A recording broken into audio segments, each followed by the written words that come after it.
Hi. It's been a minute since I last uploaded, and there's a good reason for that. So, first off, I had recorded episode 2 of the modded Minecraft Bedrock series with Broadway, but then I made the naive decision to try to have it edited by someone else. Unfortunately, I kind of blew past the fact that they were editing from a phone, and so that wasn't going to happen anytime soon. I also had a busy couple of weeks. Had like appointments and all sorts of shit. Point is, I'm back. Should be better than ever. And the Bedrock series is dead. So, yeah. So like and subscribe if you enjoy the video, and let's go. Hello, and welcome to my essay video on why film discourse is dying.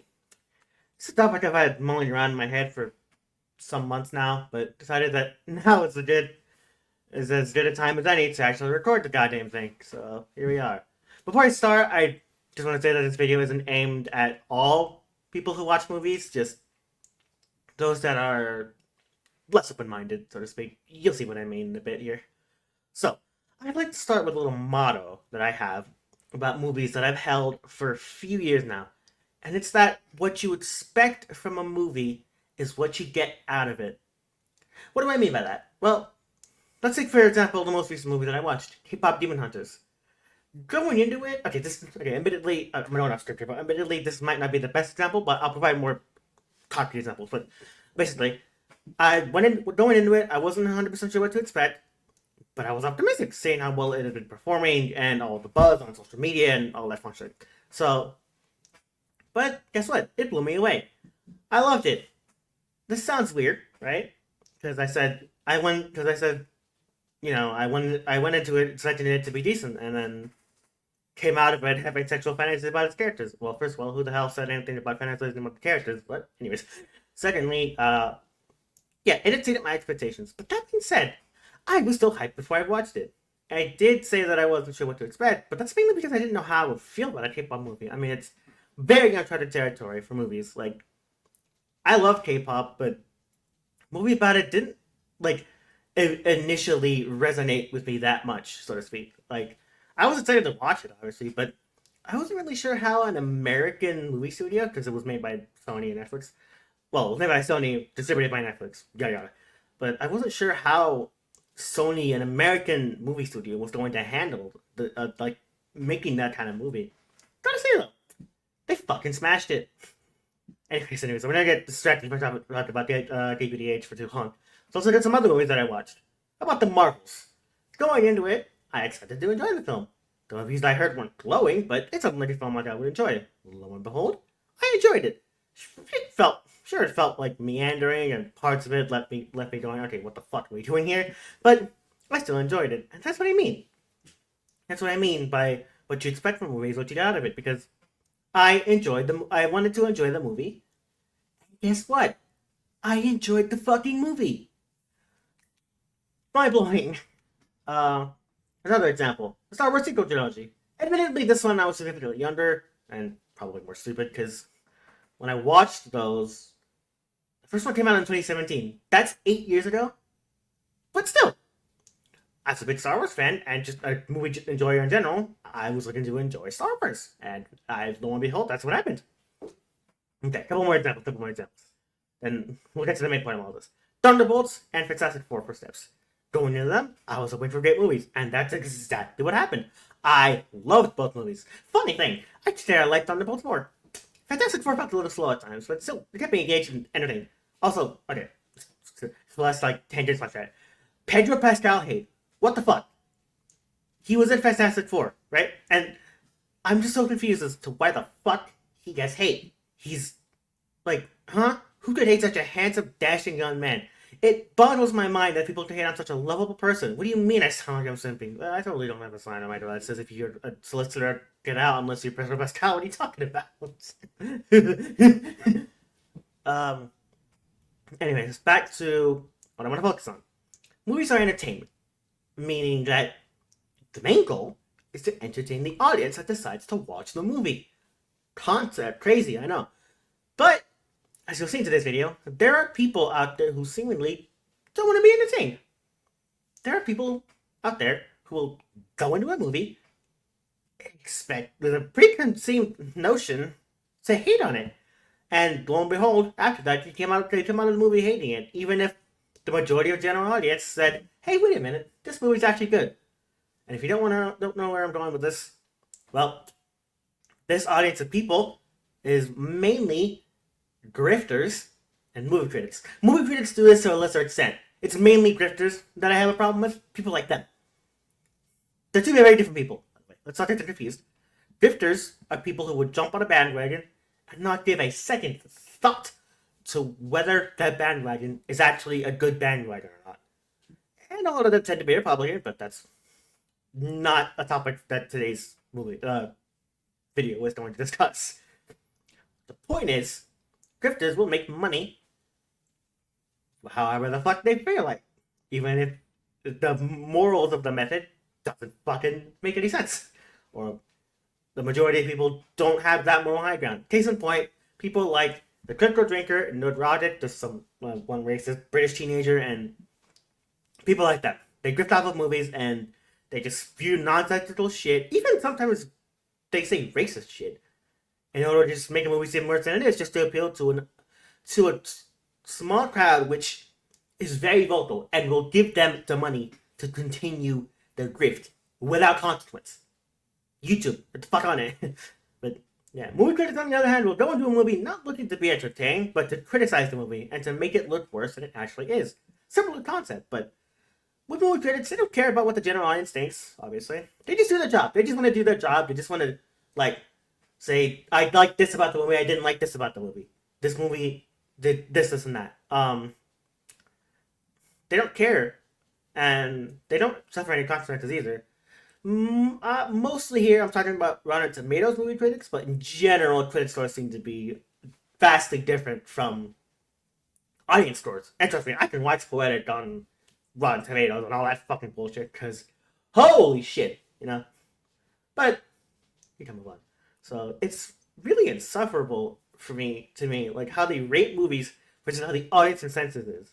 But like I said, this video is going to go really long, and I don't want to have to add a really big video, and don't have the patience. So anyway, the point is, those are the two groups of people that just don't understand the point of movies. One of the things I really hate about grips in particular is their insistence on lying about movies. In particular, they constantly feel the need to spew nonsense about marketing budget this, and this movie will never break even because of the marketing budget, without any kind of tangible proof. And even if they do provide proof, it's oftentimes total bullshit. Or only one person said it, and they also happen to be that kind of person. They don't have any consistent logic at all. No sense of how movies work, and it drives me fucking insane. This is why I love channels like The Birdman and Shafrulla's Productions. Hell, even Moist Critical does better reviews. Seriously, I don't 100% agree with Charlie sometimes, but majority of the time, he's fucking right, because he's not a grifting asshole.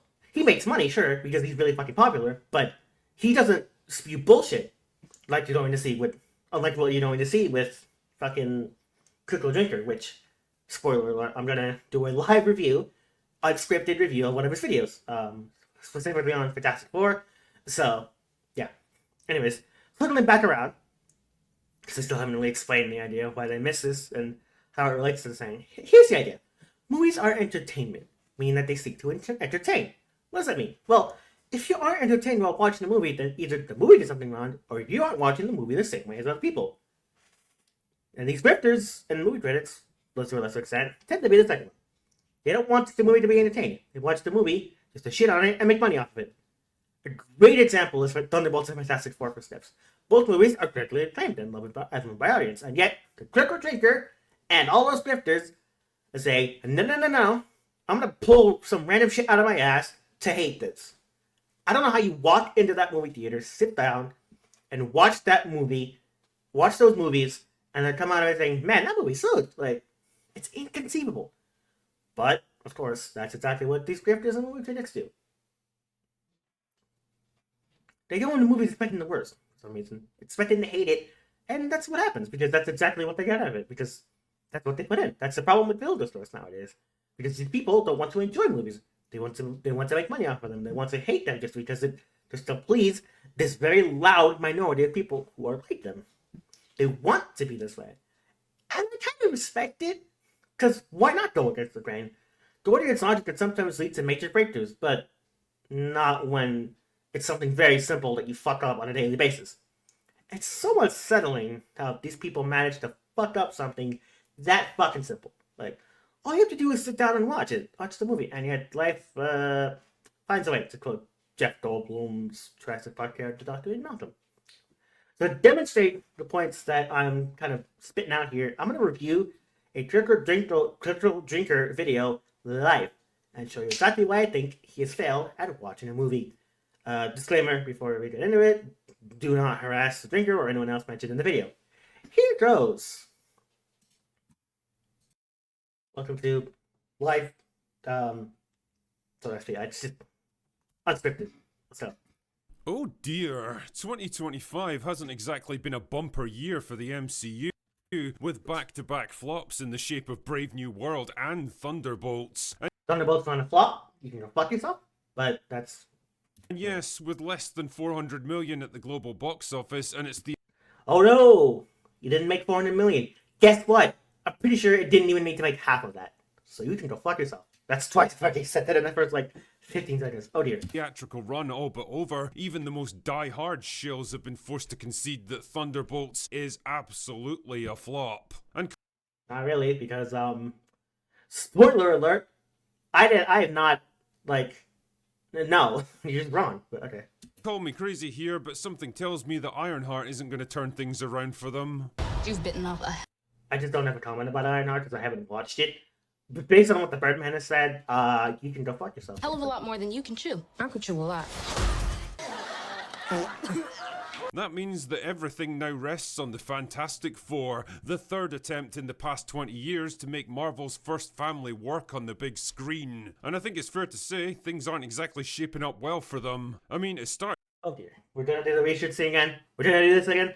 We had this with fucking, Brave New World, and y'all fucking lied about it, and then didn't say shit when you got exposed. Hello?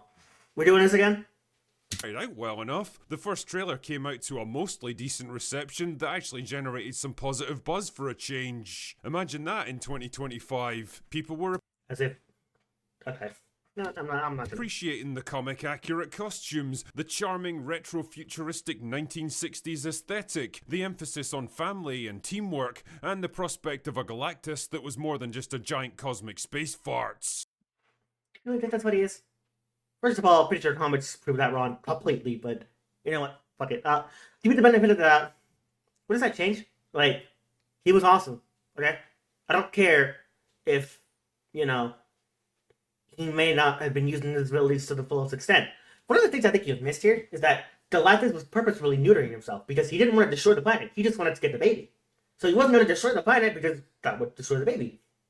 Henceforth, he doesn't go full beast mode, and that's why he might seem like a pussy, but it makes sense. Great stuff, Marvel. After half a decade of generic, forgettable slop, the MC... Okay. Okay. Oh, we're getting spicy here. None of the movies have been bad. None of them. That's just fucking typical grifter bullshit just to make things seem worse than they actually are. Oh my god, dude. This... I've seen this so many times, and it pisses me the fuck off every time. Good lord. MCU finally seemed to be doing something with a unique look and feel again. They were fully embracing their comic book origins, goofy costumes and all, instead of trying to make everything look cool and slick and modern. Maybe after... looking modern is a bad thing? The fuck kind of... Oh yeah.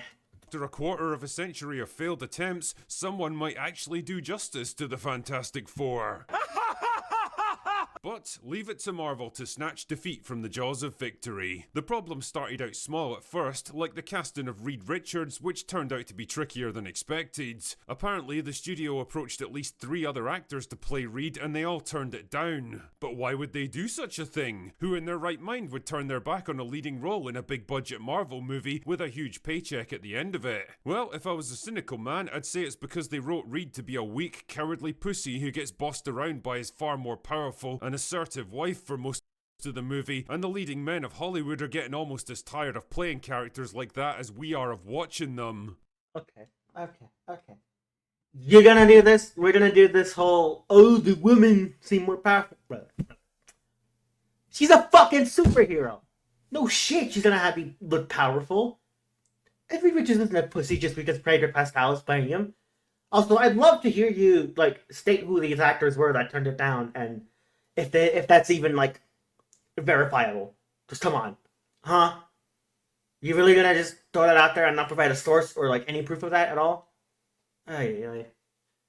Okay. But then, like a knight in rainbow-coloured armour, Oh yes, because he looks gay for some reason. Man, you're gonna make me just fucking get up and just go grab a beer from downstairs. Jesus. Saviour arrived to take up the mantle.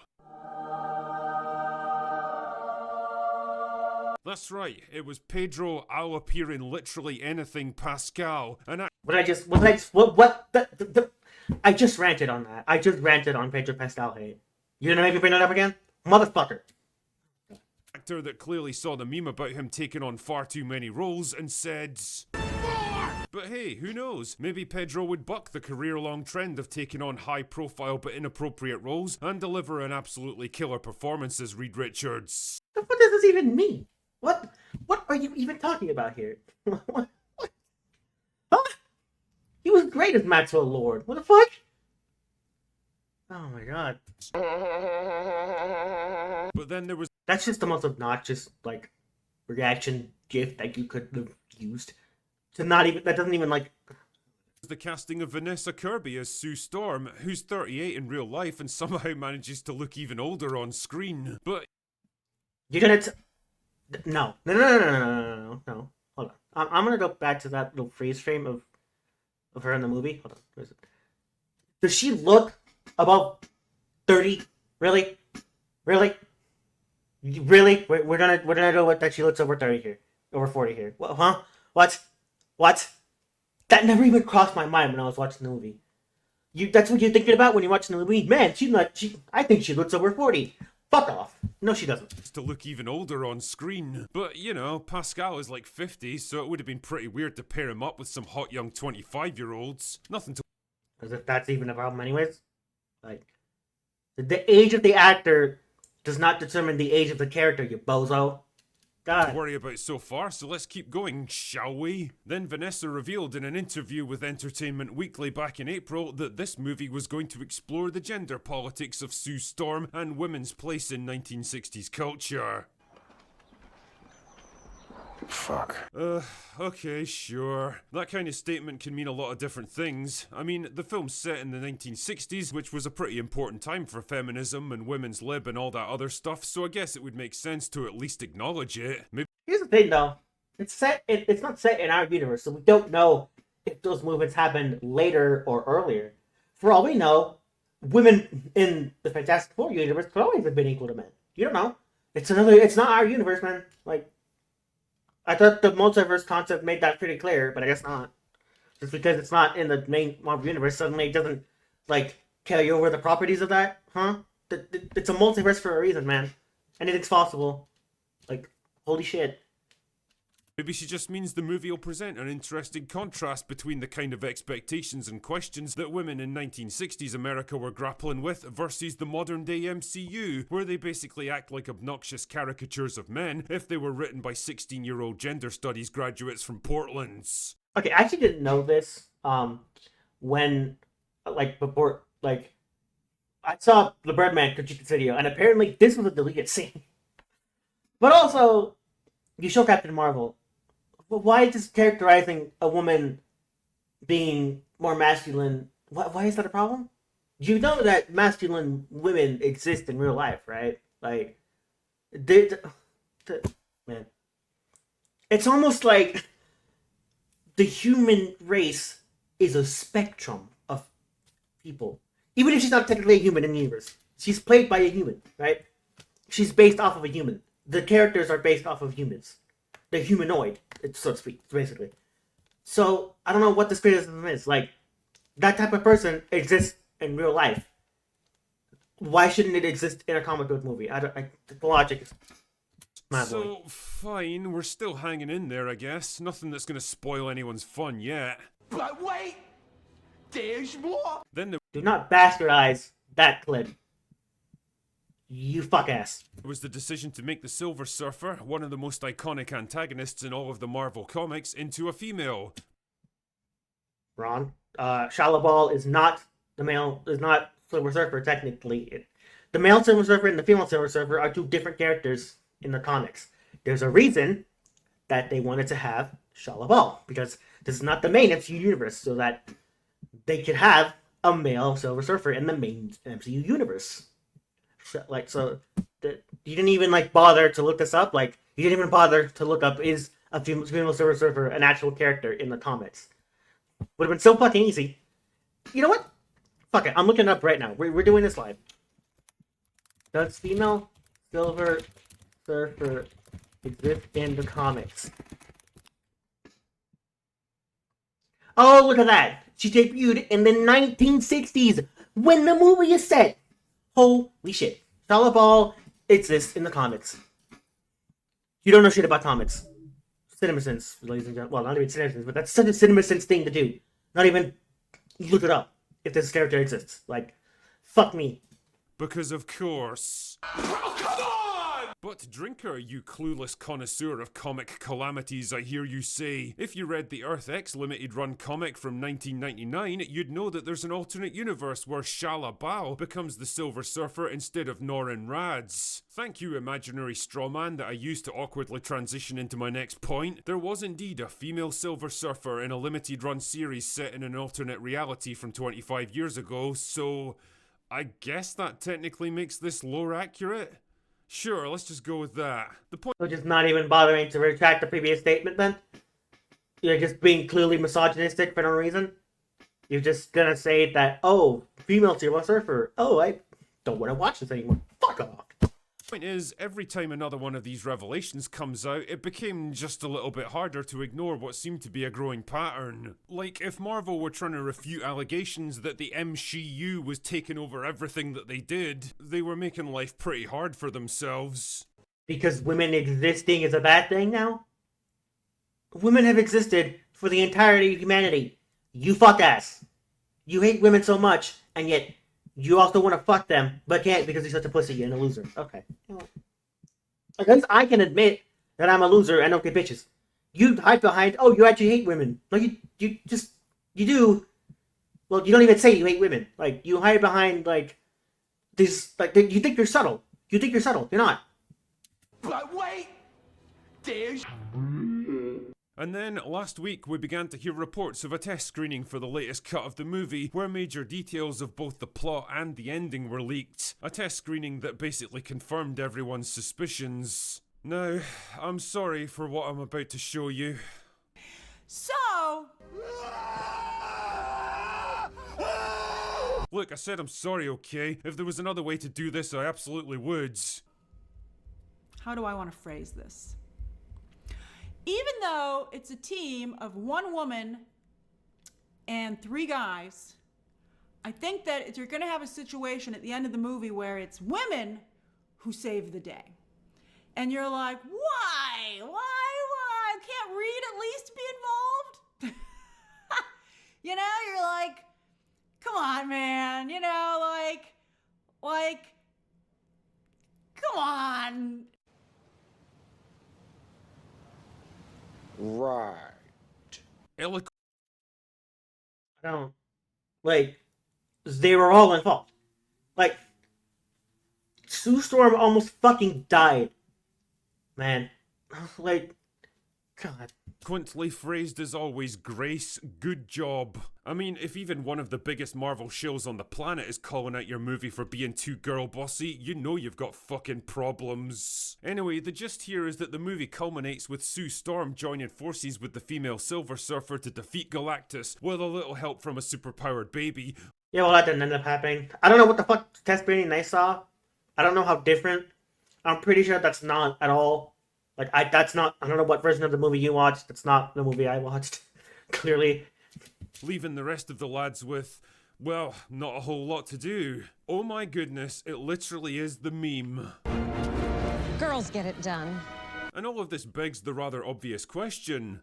Why? Why do they keep doing this? Why do they keep Considering it didn't actually happen, your point is moot here. pushing the same trope that clearly isn't working and hasn't for years now? Like, did nobody at the studio put up their hand and say, we've been doing this whole MCU thing for like 5 years now, nobody likes it, everyone's making fun of us, and it's losing us a shit ton of money. Can we You could not be more wrong if you tried. Like, there are more male main characters than female main characters, are there not? Like, someone, huh? This baffles me. Like, holy fuck, man. It's incredible. How do you even, like... we maybe try something else now? We keep making the same movie over and over and pandering to everyone, but suddenly it's not working. Then we've got to pander harder. When I think of That's just not even, like, okay. Marvel and their beloved girl bosses, I'm reminded of a junkie trying and failing to get clean. They know that what they've been doing is slowly killing them, they try hard to get away from it and find a better way of living, but somehow they always drift back into their old habits. By all accounts, the test audience was pretty unimpressed with the film, especially the decision to sideline 3 out of the 4 members of the team. I mean, Even though that didn't happen, and I don't think that's at all what the test screening showed. I'm pretty sure she was just talking out of her ass. And I don't even know where you got the whole, like, Shala Ball and fucking Sue Storm teaming up. I'm pretty sure she didn't even mention Shala Ball. And even if, like I said, Sue Storm almost died at the end of the movie, and, like, the males also do things. Like, it's crazy, you know? the clue is in the title, lads. It's called the Fantastic Four. But who knows? Maybe there's still time for them to rework the ending, give the boys a chance to be heroes for a change, and ditch the girl boss who does everything trope once and for all. I hope for their sake they do, otherwise they might just find themselves with 3 flops in a row this year. My hopes, however, are not high for the Fantastic Four. Of course they wouldn't be. Anyway, that's all I've got for today. Yeah. I think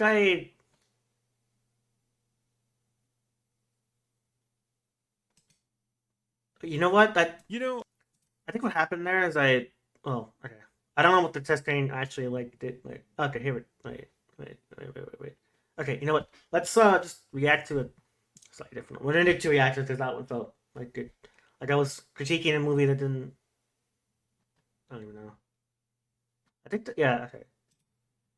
In the great 3-way battle for dominance at the July box office, I don't think many people were given Fantastic Four great odds. Not Neither were you, but are you? only was it going up against a juggernaut like the Jurassic World franchise, which somehow keeps churning out billion-dollar movies despite becoming the dinosaur equivalent of the Fast and Furious, only less coherent, but it What does that even mean? was also competing directly against James Gunn's Superman by James Gunn, a movie so insanely hyped up that you could almost forget there were actually other films coming out this summer. And it Saying James Gunn's Superman by James Gunn is so redundant. You can just say James Gunn's Superman, you motherfucker. Also, I don't think they were actually competing against each other. Like, I think one of them came out significantly after the other? Although I don't remember. wasn't exactly taking on these competitors from a position of strength either. The MCU is a brand struggling for relevance and direction these days, No, it's not. You're just an idiot. let down by 2 disappointing flops already this Nope.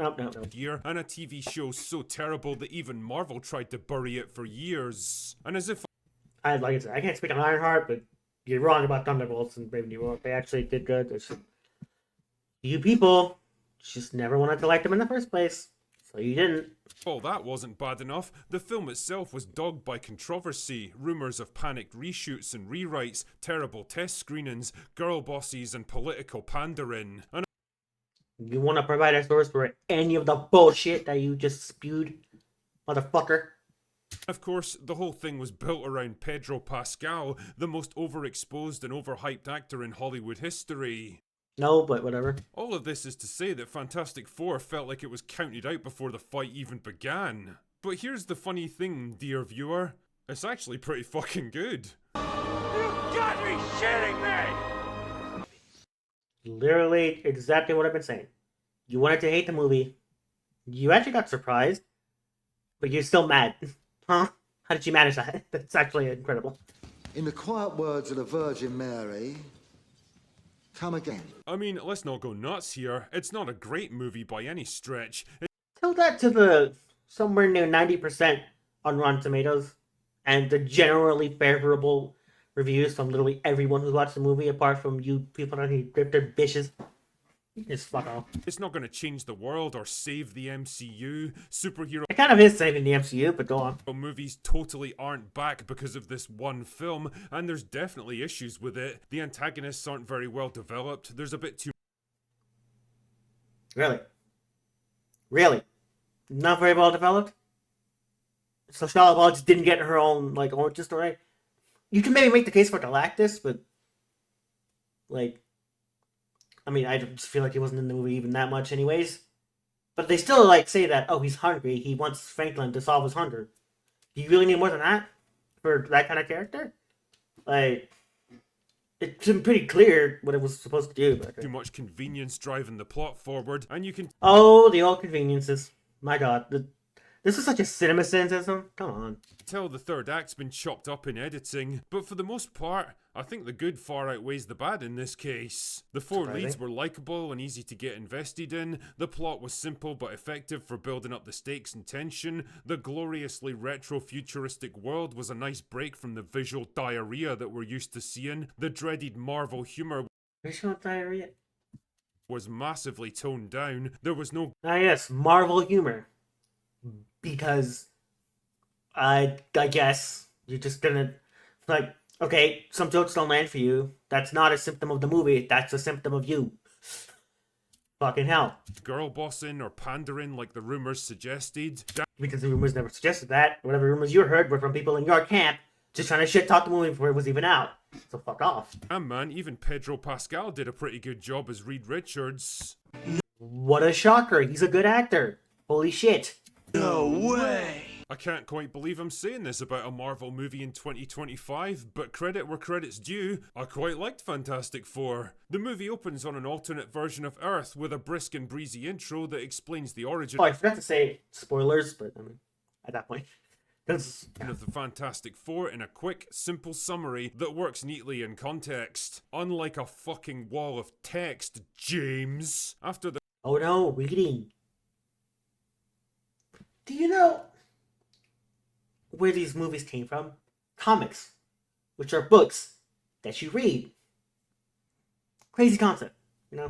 their first journey into space that gave them all superpowers, the team are now heroes and global celebrities who use their powers for the good of humanity. All great stuff, until one day the Silver Surfer crashes the party by announcing that Earth has been marked for death, and Galactus is on his way to eat the fucking planet. Not good news, so the gang head into space with a heavily pregnant Sue Storm to intercept Galactus and either negotiate a peaceful settlement, or find a way to destroy him. Galactus easily captures them though, and offers them a simple choice: hand over He didn't capture them. They went to him. What the fuck? Sue's unborn son and he'll leave Earth alone, or refuse and he'll kill them all and eat their planet anyway. Boy, that escalated quickly. Naturally, they're not particularly keen on this deal, so they bail the fuck out of there and return to Earth, and for some reason, Reed Richards tells everyone exactly what went down. You are the dumbest, smart person I have ever met in my life. It's almost like he wants to be transparent to the people that worship him. Did you not get that part where they're celebrities? Like, celebrities do this IRL. It's called damage control, motherfucker. Oh, wait, you don't do damage control. You just don't respond to your haters or critics. Like, those who wouldn't understand that concept. Why would you? Like, how do you imagine they're gonna take it when they realize you're the reason Earth is about to get eaten by a giant cosmic demon gods? Because as if they don't have a good reason to not want to give up their fucking son. Do you know how painful it is to give birth? I'm not gonna get my mom on the mic, but my mom could literally tell you, any mother in the world could tell you, it's so painful. They do not want to have to, like, dude, when a mother gives birth, they cherish that son or daughter or whatever like it's their fucking, like a fucking child. Like, it's one of the most prized possessions a mother could ever ask for. and yet you're sitting here like they don't have a good reason to reject Galactus' offer. Oh, like, oh yeah, we'll just give up our son. Like, what are you suggesting? They try again? That's so fucked up. That's just fucked up. Anyway, with Galactus on his way and their popularity on the downslide, the race is on to find a way to either defeat him or escape before he gets there. But does the answer really lie with a desperate plan to hide the entire planet, or does the Silver Surfer hold the key to stopping him? Why are they trying to hide the planet? What? They were trying to teleport Galactus away. Hide the what? Now, there's a lot I want to say about this film, and for once, I want to start with the good news. Oh, and I'm probably going to dip into spoilers here, so consider yourself warned. Because if you weren't already talking spoilers, just okay. Anyway, the first piece of good news is that most of what was leaked about this movie was either wrong or massively exaggerated. Wow, for once some actual, like... For once the critical digger doesn't just fucking...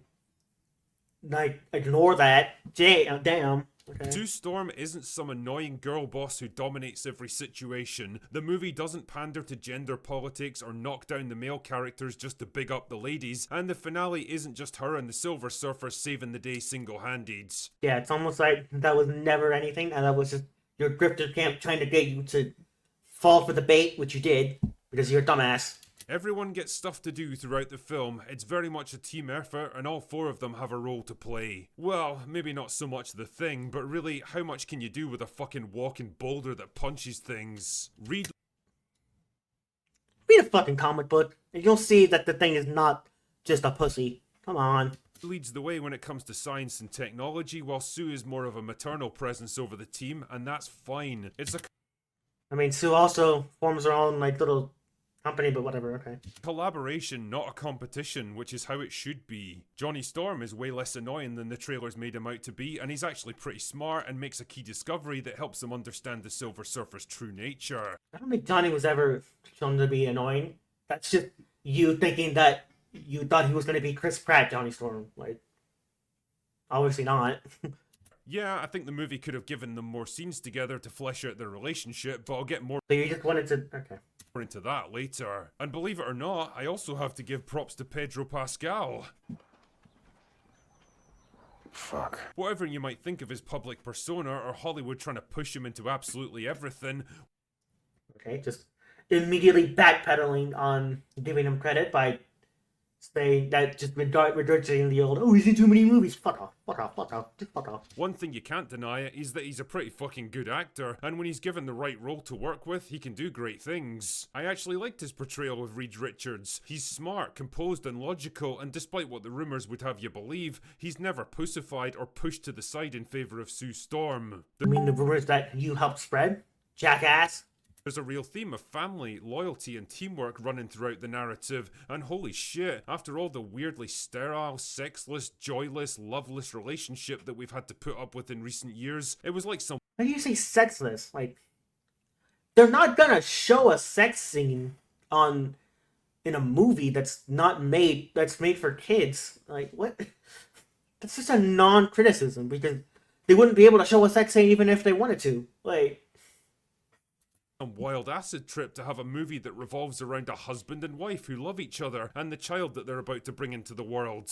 We've actually reached the point where a bog standard nuclear family dynamic is some crazy revolutionary concept now. Only because you don't fucking realize that other, like, types of families exist. Hello? Not every family is just a normal family. Like, even if they're, like, superheroes and shit. It's not, like... I mean, I guess you prefer it this way, which, okay, I guess fair enough. But, man. Another thing I appreciated about Fantastic Four was how removed it was from the rest of the MCU and its bullshit convoluted storylines. For Knowing the second part of that, it's separated from the MCU because it's set in a different universe. So, this criticism just falls flat. once, I didn't have a laundry list of movies and TV shows I needed to catch up on just to understand what the fuck was even happening here. It's just... You don't need to do that anyways. You can just, like... That's just, like, extra material. Like, you don't have to watch, you don't have to read prior stuff to understand MCU movies, man. That's not what you're supposed to do. Like... No one said this about, like, Jurassic Park and Jurassic World, and yet, like, Christ. Just a neat, self-contained story, and I like that. On the downside, probably my biggest issue with the film is the Silver Surfer, but not for the reasons you might think. Honestly, I don't much care if she's male or female because she's a fucking space alien made out of liquid metal. My problem I'm gonna let me finish. is that I wanted the movie to do a bit more with her. I wanted to know more about her mindset and motivations, her personality, how she sees the world, and how she feels about what she does. As it stands, she's not in the movie enough for me to form much of an opinion about her at all, and her redemption arc feels kind of unearned because there's a lot of connective tissue missing. Is there? I mean, I gotta be honest with this one.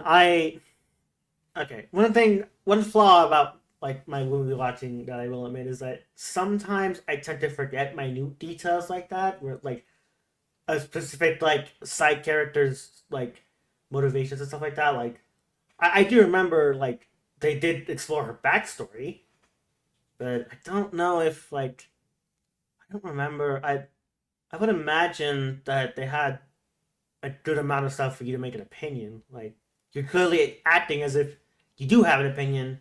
So, what?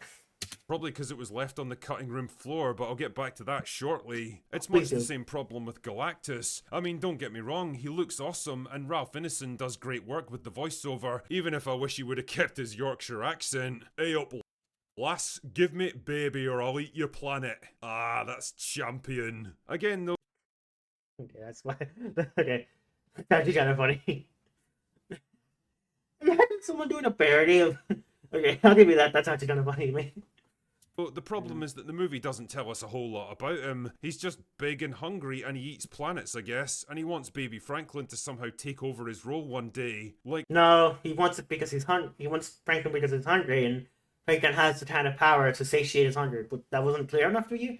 Like, I've literally got no idea how that's even meant to work functionally, and I don't get the because it's not like. impression you're meant to think about it too much. It's a I mean, I guess, but I guess you're just wrong about what he wants Franklin for. testament to how much I enjoyed this film, though, that my biggest gripes are the things missing that I wanted to see more of, rather than the stuff already in it that I hated. And I get the impression there was originally a longer cut of this film that gave us more of those all-important character moments and connective scenes. Well,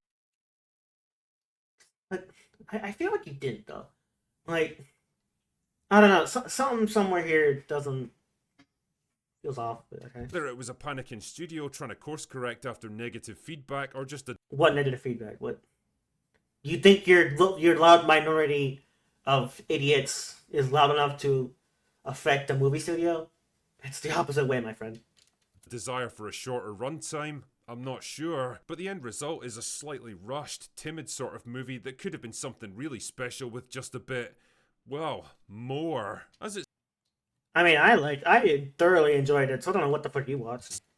stands, though, Fantastic Four is a surprisingly decent movie that does what it does with just enough flair and heart to get you invested, and that probably would have been considered thoroughly mid a decade ago. But in these dark days of cinema, well, it's by far the best superhero film of 2025.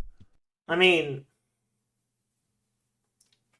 I don't know. I'm not even gonna. Make of that what you will. Anyway, that's all I've got for today. Go away now. That was In the great three-way that was kind of surprisingly like not terrible of a review. Normally it is way worse, but I mean, I don't know. I mean, you get the point though. It's just, man, the kind of shit that this guy says. Like, even though this wasn't that terrible of a review, it's still pretty bad. So. But, yeah, do you see why I say that what you expect from a movie is what you get out of it? It's very simple, and yet so many people are ignorant to the point of what a movie is. For me, I just want to be entertained for 2 hours. That's what this should be straightforward. Unfortunately for the world, other people just want to make money, which I don't have a problem with, but it's the method that they use to make money, which, to put it bluntly, is just fucking stupid, like, honestly. But I guess that's just my 2 cents. You take them, you take them. You don't, you don't. Take it easy, man, everybody. Stay safe out there. Like, subscribe, comment, opinion, share it around, spread the word. I'm getting the fuck out of here before I break something.